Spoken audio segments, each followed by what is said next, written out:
Hey, this is English Explained, and we're diving into the electrifying slang term hype. It's all about intense excitement, buzzing enthusiasm, or the contagious energy surrounding something cool, often amplified in pop culture to build anticipation. It's about getting everyone pumped up. Let's break it down with examples so you really get it. The new album drop got so much hype online. Fans were buzzing with excitement. The playoff game's hype had the crowd roaring. The energy was off the charts.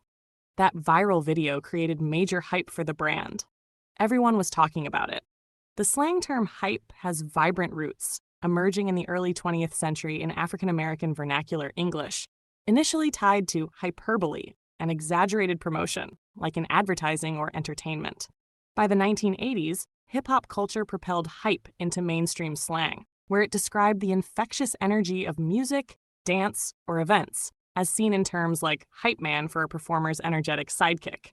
In the 2000s, social media and influencer culture turbocharged hype, making it a staple for describing viral trends and collective excitement.